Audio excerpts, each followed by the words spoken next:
Hey, greetings, everyone. Lieutenant Colonel Alan West, and welcome to Steadfast and Loyal. You gotta light 'em up before they burn it down. Better dig deep and put 'em in the ground. Blood on their hands, they're hellbound. Save us all. Ooh, they're gonna burn it down. Save us all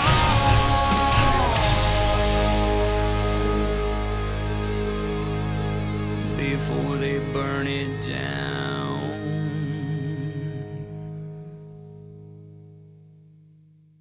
Hey, greetings, everyone. Welcome back to the Steadfast and Loyal program. You know, one of the things that I think we do not do very well on our side of the aisle, if you want to call it constitutional conservatives, Republican Party, but we don't have that strategic vision. We don't have that ability to see the battlefield and predict and understand and really get inside the head of our political opposition, our enemy, and their ideology and where they're going to next. You know, one of the things that I always do, folks that know me is, I always carry my little 3x5 cards because this helps me to orient on many different subjects and topics, because I think really what we're facing in America is not about party. It's about two competing philosophies of governance, two different ideologies. And those of you who have heard me speak, you know exactly what I'm talking about. You know where I'm going. It's constitutional conservatism against this progressivism, socialism, statism, Marxism, communism. That's what we're up against. It's about individualism, rights, freedoms, and liberties, and individual sovereignty against this collectivism. It's about, understanding economic empowerment versus economic enslavement. It's all of these things. And, I write these things down. It's about the equality of opportunity versus the equality of outcomes. That's what equity is. But we don't have a good sense of being able to see and understand strategically where the other side is going so that tactically we can defeat them. Let me share with you one of the quotes that I carry around that I share with a lot of people. It says, "The uncontested absurdities of today are the accepted slogans of tomorrow. They come to be accepted by degrees, by dint of constant pressure on one side and constant retreat on the other, until one day when they are suddenly declared to be the country's official ideology." That was written back in the 1950s by a woman named Ayn Rand. Now, you think about it. A few years ago, if someone had said, we're going to have biological males swimming against females in collegiate sporting events, you would have said, are you kidding me? Or you're going to have, as I talked about last week in my monologue, Fat Boy Rick, that overweight, gender dysphoric, suicidal U.S. Army major holding pride flags. I mean, can you imagine General Patton walking into a headquarters and seeing Fat Boy Rick sitting there talking about how, I'm Rachel? Talking about Patton slapping, that guy upside the head because he didn't want to go out there and fight. I believe he probably would have pulled out those ivory handle pistols and ended that story right there. But you can say, that's harsh, Colonel. But how did we get to this point? See, the left operates on this thing called incrementalism. They don't come out there first down, 10 yards to go, and try to throw a bomb, which is what we tend to do on our side. We want everything right now. We want to go from the 20-yard line all the way down to the 10. No, see, the left understands you pick up 3-4 yards here. You pick up 4 or 5 yards here. First down. And now you got a new set of downs. You pick up another 3-4 yards. You pick up another 4 or 5 yards. Another first down. That's how they marched the ball down the field. And they score. And they get these things done. And we sit around, we say, what happened? Where did it come from? You know, one of the great examples of what I'm talking about was at the Battle of Gettysburg. Union Cavalry General J.N.L. Buford. One of the reasons why Lee stumbled into Gettysburg was because his cavalry commander, Jeb Stuart, was out there running around, all over Pennsylvania, not doing what a cavalry commander is supposed to do. Cavalry commander is supposed to go out there, gain and maintain contact with the enemy's main force and report back so that his main force, his main body, can there deploy itself and defeat the advancing enemy. So General Lee had no eyes out. But the Union, the Army of the Potomac, had eyes out in J.N.L. Buford. And so there he was. He arrived in Gettysburg, came through on the south side of town, and I've been to Gettysburg, several times. And looked down the Chambersburg Pike, and he saw the lead elements of the Army of Northern Virginia. Everyone knew that Lee had somehow disappeared behind the Blue Ridge, but nobody knew where they were. But this cavalry commander found them. And quickly, he went through his mind how we are going to position ourselves at this battle so that we don't have another defeat like they just saw at Fredericksburg, when Lee and the Army of Northern Virginia had the high ground at Marye's Heights at Fredericksburg, Virginia, decimated the Union Army. So what General Buford understood was that I've got this high ground way back on the other side of the town, Cemetery Ridge. If I can delay the Confederate forces from getting to that excellent piece of high ground that dominates the entire battlefield here in Gettysburg, maybe we got a chance. He played it out. He if you haven't seen the movie Gettysburg, you should do it. Sam Neill did an incredible job portraying J.N.L. Buford and all of the things he had going through his head. And what he understood was that I've got to fight a delaying action. And I will give a little ground, but in giving ground, I'm buying time. He sent a dispatch back to the lead elements of the Army of the Potomac, General Reynolds, the Black Hats from Pennsylvania. And they made haste. And so he bought time. And Lee and everyone thought that, first of all, they weren't sure who they were engaging because they had no Cav scouts out front. But Lee actually thought that he was winning a battle against the main force of the Army of the Potomac. And so he kept pressing the attack. And what ended up happening was that finally Buford and his cavalry regiment was pushed back to the high ground that they wanted to secure for the rest of the Army of the Potomac that was coming forward. And the rest is, as they say, history. Because the Union Army maintained the high ground. And Lee did not reposition his force to go and find better ground of choosing. He decided that he wanted to have a decisive battle there at Gettysburg, even though he did not have the dominating high ground. And it ended up being the first defeat of the Army of Northern Virginia under Robert E. Lee, because of a cavalry commander, J.N.L. Buford, who had a strategic vision and understood how that battle would play out. Now, last year, we had a victory with the Dobbs decision. We had a Supreme Court that realized that the Supreme Court, the federal government, really does not have any constitutional jurisdiction over this thing and cannot grant a right to murder an unborn baby in the womb. And so it was kicked back down to the states. Now, the left, of course, went apoplectic and they tried to, change the language. I mean, they did not end abortion. No. The murdering of unborn babies in the womb by dismemberment. No, they did not do that. They said that it is not in the purview of the jurisdiction of the federal government. It's not anywhere in the Constitution. So therefore, as we interpret the Constitution, Roe v. Wade was not in concert with the enumerated powers of the federal government. And furthermore, the Supreme Court can't make a law. So all these people saying that Roe v. Wade was a law, the only people that can make a law is the United States legislature. So what has happened now? See, we did not stop and think, okay, this gets kicked back down to the states. What's the left going to do? How can we block what the left is going to do? And now we know what they're going to do because they're enacting it in Ohio. They've already enacted it in several other states. They're looking at doing it in Missouri. They are going after ballot initiatives. And see, the thing about ballot initiatives is a lot of times people don't pay any attention to these ballot initiative elections. Trust me on this.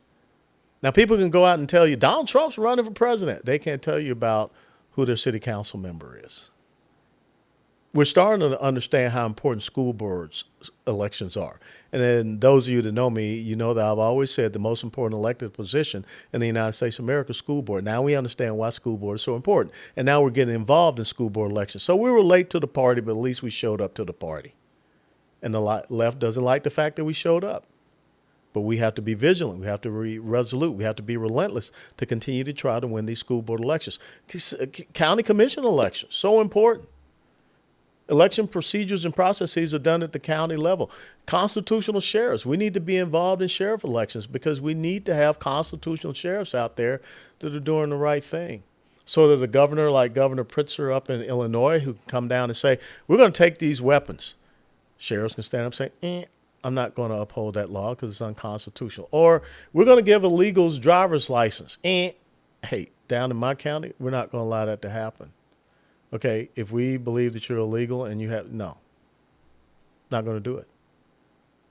See, that's how we have to start thinking strategically. Where is the left going to go? How can we position ourselves? How can we block their efforts? How can we make sure that these absurdities that they come up with don't end up being our official ideology, which is what they want to have happen. Look at what's going on in our military. But what they are doing now with these ballot initiatives in respective states, they're trying to change state constitutions to enshrine murdering unborn babies in the womb all the way up to birth and even afterwards. I mean, the chuckleheads out in California say that, hey, murder the baby after it's born. That's infanticide. But that's the left. That's the evil that commands them. That's the demonic nature of who they are. You can say whatever you want. I don't care. It's demonic. It's like the Baal god Moloch, the god of child sacrifice, friends with Beelzebub. If you don't know who I'm talking about, then you probably should go to church and read a little bit more. But the bottom line is this. We got to start calling these things for what they are. And so this is what's happening in Ohio. In Ohio, you have issue 1 that is coming up. It's a special election coming up on the 8th of August. Already started the early voting on issue 1. Why do they need issue 1? Because the left is going after all of these states out there that say that you only need 50% plus 1 to amend the Constitution. You can't even do that with the United States Constitution. And so what they want to do is they want to have this election in November, a ballot initiative, and it's going to be on the ballot in November. But what they want to do is they want to capitalize on the fact that it's only a 50 plus 1 percentage to change the Constitution in the state of Ohio. So finally, people came to the dance and realized, hey, we got to do something about this. And Ohio, they're having this special election, issue 1, which will take it from a simple majority to a 60% majority to be able to amend the Constitution there in the state of Ohio. Now you're saying, hey, Colonel, is this a big deal in some places? Well, let me just read it to you. State vote percent thresholds for constitutional amendments. 66.67% vote threshold in New Hampshire. 60% vote threshold in Arizona and Illinois. 55% voting threshold Colorado. States that only have a 50% plus 1 vote threshold to amend the Constitution. Change the rule of law in their state. Alabama, Arkansas, California, Connecticut, Georgia, Iowa, Idaho, Indiana, Kansas, Kentucky, Louisiana, Maryland, Maine, Michigan, Missouri, Montana, North Carolina, North Dakota, New Jersey, New Mexico, Nevada, New York, Ohio, Oklahoma, Oregon, Pennsylvania, Rhode Island, South Carolina, South Dakota, Texas, Virginia, Vermont, Washington, Wisconsin, West Virginia. States that have special rules that govern the vote for passage to change the constitution of a state, the constitutional amendment, are Massachusetts, Massachusetts, Michigan, Minnesota, Nebraska, Tennessee, and Wyoming. But the preponderance of the states here in the United States of America only require a 50% plus one vote threshold to change their constitution, amend their constitution. That's dangerous. Especially when you think about a ballot initiative election, because even in the 2020 presidential election cycle, I think we were still less than 50% of this country that came out to vote. And see, what the left believes and what they're doing in Ohio with this election here, this special election, and of course the ballot initiative, they're dumping tens of millions of dollars because they're very, very well funded. They resource these things. We don't even talk about it. I mean, how many of you people out there even knew about this issue one thing, about this special election in Ohio? How many people in Ohio knew about it? And you're already in early voting. This thing is going to happen on the 8th of August as to whether or not you will raise the threshold to have a constitutional amendment changed or amend your constitution in your respective state. And it's not just this thing about murdering unborn babies in the womb. It's this right here. And you know, I'm a national spokesperson for My Faith Votes, and so they've done an incredible job looking at this. Abortion and LGBTQIA plus alphabet soup mafia activists are working hard to stamp out protections for babies in the womb, religious freedom, and parental rights by enshrining gender and so-called reproductive rights in states' constitutions. So this is not just about murdering unborn babies. The next thing you know, you're going to wake up, and as we have seen out in the state of Washington, you're going to be told that if you don't go along and get along with your child saying they want to have a gender reaffirming surgery, which is basically gender mutilation, you're not reaffirming or affirming anything other than whacking off healthy body parts. If you don't go along with that, you can be criminally prosecuted and your child will be taken away from you. As a matter of fact, there was a poll that just recently came out. 44% of, I think it's millennials, 44% believe that you should be charged with a crime if you don't, appropriately address someone by the gender of their preference. They call it misgendering. So all of a sudden, what I just said here about that overweight, gender dysphoric, suicidal major, since I call him Rick and not Rachel, what the left believes is that I should go to jail. That should be a crime. This is the type of stuff that they're going to be pushing in all of these states. You want me to read them again? I mean, happy to do it, but maybe we'll just post it up. But all these states with a 50% plus one vote threshold for amending their state constitution. You might want to pay attention to that. Because what the left is looking for is every single gap by which they can exploit. And we leave these gaps wide open. Remember what Ayn Rand said? Constant pressure on one side, constant retreat on the other. But the other thing that she did not mention, constant apathy.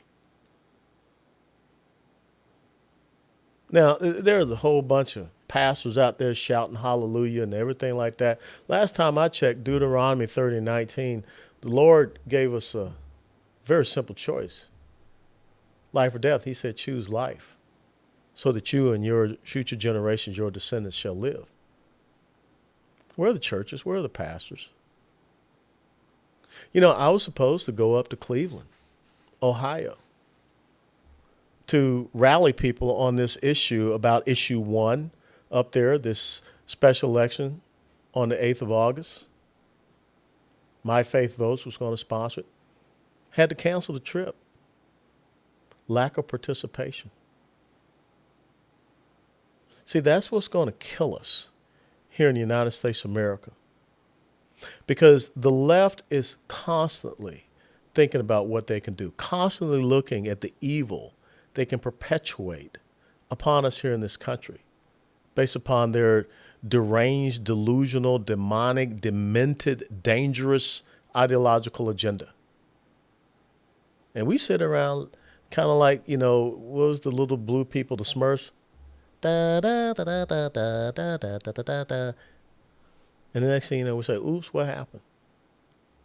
How do we get pornographic books in our libraries? How all of a sudden or am I being told my kid can't read, do math at grade level, but they know everything about gender dysphoria and same-sex, relationships and all of these things. And my kid just came home and said, hey, mommy and daddy, I don't want to be a little boy anymore. I want to be a little girl. Who put that idea in their heads?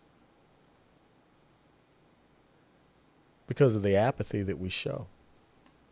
So I'm telling you, it's time to wake up. It's time to start thinking about what is going on in your local level of governance, because the left does not rest. They don't sleep. They're relentless. And you're saying, well, Colonel, I'm just trying to live my life and, raise my kids. Well, guess what? They don't want you to live your life. They want complete power and control of your life. How many times do you have to be told by Joe Biden, Jill Biden, Kamala Harris, and the binder, Karine Jean-Pierre, that your children aren't your children?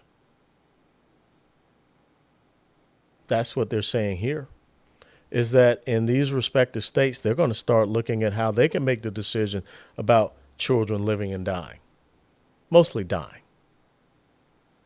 about whether or not your little boy should be a little girl or your little girl should be a little boy. They're trying to make the decision about what you can have in your home, what type of stove you can have, what type of dishwasher you can have, what type of vehicle you drive.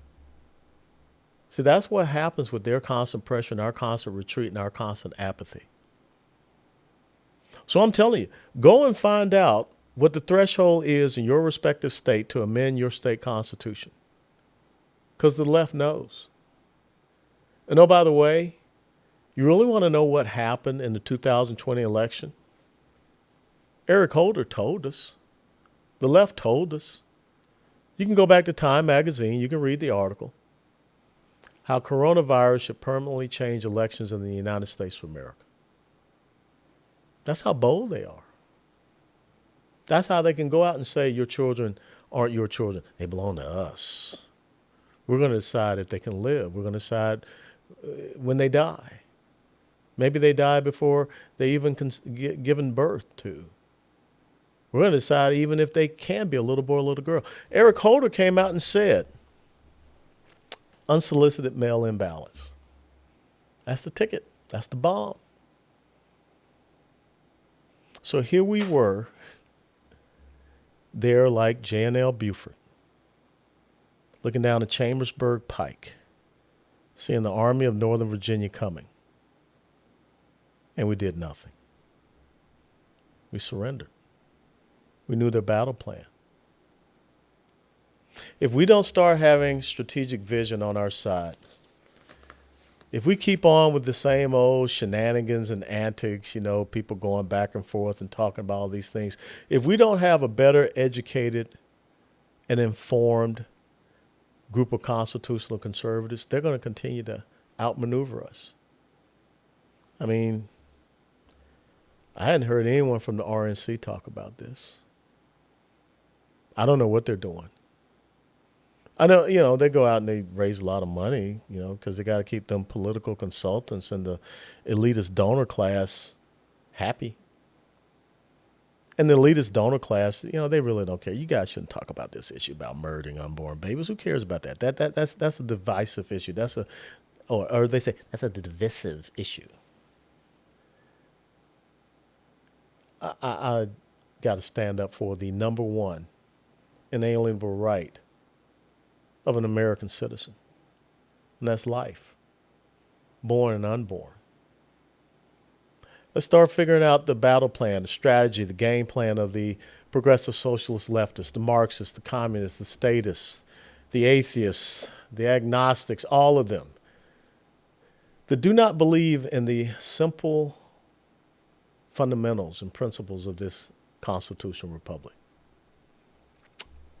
Let's start executing a tactical battle plan that defeats them before they even get to what they're trying to do. That's what Sun Tzu taught us in The Art of War. That's why that was mandatory reading when I was a young lieutenant back in 1982-83. And I will say something, and maybe people won't like it. For President Trump, it ain't about the art of the deal. Because you can't make a deal with these devils. The only thing you can do is to defeat them. And I think you understand why when you look at the constant assault that they've been leveraging against you. And ladies and gentlemen, 2024 is it. But right now, we got to start protecting our sovereign states and our state constitutions. Steadfast and loyal. Before they burn it down.